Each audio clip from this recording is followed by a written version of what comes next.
Assalamualaikum warahmatullahi wabarakatuh. Saya Giva Rendar Hamania Kristiawan dari kelas Ilmu Hadis 2A.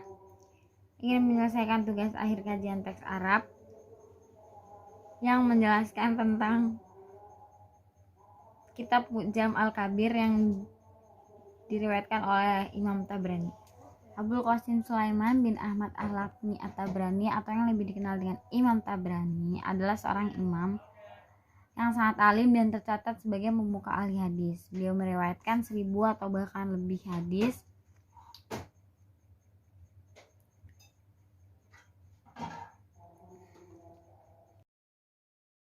Imam Tabrani belajar pertama kali pada 273 Hijriah pada usia 13 tahun.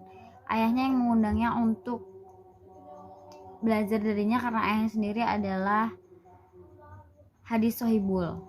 Awal dari perjalanannya itu pada 275 Hijriah, dan selama sisa perjalanan ia bertemu dengan Rijal of the Hadis selama 16 tahun. Abu Abbas As-Siddiq pernah berkata, saya telah menulis 3000 hadis dari Tabrani dan semuanya adalah sikoh. Az-Zahabi mengatakan dalam bukunya Al-Mizan bahwa orang Taban dalam sejarahnya tidak sendiri. Setelah bertahun-tahun Imam Tabrani mengembara dan lumpuh, ia pun menulis 3 kitab hadis, yaitu Al-Mu'jam Al-Saghir, Al-Mu'jam Al-Kabir, dan Al-Mu'jam Al-Awsat. At-Tabrani juga mengunjungi As-Saffan di tahun 290 Hijriah setelah menyelesaikan studinya di berbagai daerah. Ia kembali ke As-Saffan dan menetap di sana selama kurang lebih setengah abad. At-Tabrani meninggal di As-Saffan 28 Zulqa'dah 360 Hijriah dalam usia 100 tahun 10 bulan. Lalu dimakamkan di samping makam Hamama Al-Dausi, sahabat Nabi Shallallahu Alaihi Wasallam. Imam Tabrani memiliki banyak guru. Bahkan menurut catatan Al-Zahabi ada lebih dari 1000 guru, termasuk Hasim bin Mursid At-Tabrani. Beberapa ulama berkomentar tentang orang-orang Tabrani. Al-Hafidh Abu Al-Abbas Ibnu Mansur Al-Sirazi mengatakan bahwa dia menulis 300.000 hadis dari At-Tabrani dan dia adalah sikoh. Sementara itu menurut Abu Bakar bin Abi Ali, Tabrani adalah orang yang dikenal karena ilmunya yang luas dan banyak perbuatannya yang dan dikatakan buta pada akhir hayatnya. Pada saat yang sama, menurut Sulaiman bin Ibrahim, memiliki sekitar 20.000 hingga 40.000 hadis tradisional. Di saat yang sama juga, menurut Abu Abdillah Ibnu Manda, At-Tabrani adalah seorang yang sangat terkenal.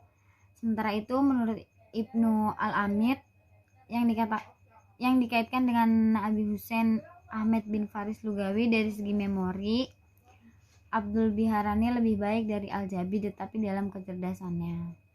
Dari penilaian para ulama menunjukkan bahwa mayoritas ulama mengakui keadilan dan kapasitas intelektual yang tinggi terhadap At-Tabrani sehingga sebagai karir puncaknya dalam bidang hadis At-Tabrani meraih gelar Al-Hafidh, suatu gelar ahli hadis dalam level yang cukup tinggi. Sebagaimana dikemukakan, At-Tabrani adalah ulama yang mempunyai atensi cukup besar dalam pengembangan ilmu, yang mengantarkan menjadi ulama yang sangat produktif. Di antara karya-karyanya ada Musnad Al-Asy'ari, Musnad Asy-Syamsin, Al-Nawadir, Fawaid, Musnad Abu Hurairah, Musnad Al-Aisyah, At-Tafsir, Du'a, Dalail An-Nubawah, Al-Hadis Al-Tiwal. Dari sekian banyaknya kitab At-Tabrani, yang paling populer atau terkenal adalah ketiga mu'jamnya, yaitu Mu'jam Al-Kabir, Mu'jam Al-Awsat, dan Mu'jam Al-Saghir. Beberapa hal sebab terkenal dan populer adalah yang pertama, kitab Mu'jam Al-Kabir. Kitab ini disusun berdasarkan musnad-musnad sahabat sesuai dengan urutan huruf hijaiyah, kecuali kitab tersendiri. Kitab ini memuat 60.000 hadis. Oleh karena itu, Ibnu Dihya berpendapat kitab Mu'jam ini merupakan kitab Mu'jam terbesar di dunia. Jika dikatakan Mu'jam secara umum dalam istilah ahli hadis, maka yang dimaksud adalah Mu'jam Al-Kabir. Para ulama hampir sependapat bahwa kitab Al-Mu'jam Al-Kabir adalah sebuah kitab Mu'jam terbesar dan kitab rujukan yang lengkap. Karena kemusyawarahannya, kitab ini disebut dengan nama yang mutlak al-mu'jam, atau dalam menyadarkan hadis-hadisnya para ulama cukup menyatakan Ahroju at-Tabrani. Kitab Al-Mu'jam Al-Kabir ini terdiri dari 12 jilid dan merupakan ensiklopedi hadis yang memuat tidak hanya hadis-hadis Nabi Shallallahu Alaihi Wasallam, tetapi juga berisi sejumlah banyak informasi historis. Kitab ini mengaborsi baik secara keseluruhan maupun parsial dari beratus-ratus kitab terdahulu. Kitab ini dipublikasikan setelah edisi kritis. Beberapa perpustakaan menyimpan jilid yang berbeda dari karya ini. Namun, saat sekarang adalah sulit untuk mengatakan bahwa apakah kitab tersebut sudah sempurna atau tidak. Lalu yang kedua adalah kitab Mu'jam Al-Awsat. Kitab ini disusun berdasarkan nama-nama guru At-Tabrani yang hampir mencapai 2000 orang dan di dalamnya terdapat 30.000 hadis. Kitab ini memuat hampir seluruh informasi dan pengetahuan yang berkaitan dengan hadis-hadis. Banyak diantaranya yang sahih sedangkan lainnya tidak sahih. Karya kedua ini telah rampung dalam 2 jilid sangat besar di Istanbul dan masih perlu pengeditan dan penerbitan. Yang ketiga ada karya Tabrani yang paling mini dalam seri kitab Al-Mu'jam adalah Mu'jam Al-Sagir. Kitab ini meriwayatkan hadis dari setiap guru dan kebanyakan banyak diambil dari hadis dari setiap guru. Di dalam kitab ini At-Tabrani mengabadikan sebuah hadis dari setiap orang yang hadisnya diriwayatkan oleh guru-gurunya.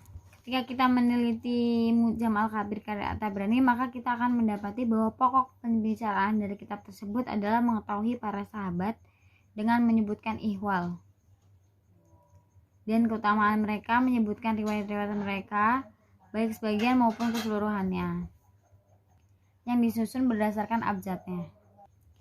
Ia pun memulai disusun para sahabat itu dengan diawali nama-nama 10 para sahabat yang dijamin masuk surga oleh Nabi Muhammad SAW. Dalam Muqaddimah At-Tabrani berkata, kitab ini aku susun dalam rangka pengumpulan riwayat-riwayat yang telah sampai kepada kami dari orang-orang yang meriwayatkannya dari Rasulullah SAW, baik dari kalangan sahabat laki-laki maupun perempuan sesuai dengan huruf alif ba ta tha. Aku memulainya dengan menyebutkan 10 sahabat yang dijamin masuk surga karena sesungguhnya tidak ada orang lain yang mendahului mereka. Aku mengeluarkan 1, 2, 3 hadis atau lebih dari tiap-tiap mereka sesuai banyak dan sedikitnya riwayat mereka. Sekian dari saya. Wassalamualaikum warahmatullahi wabarakatuh.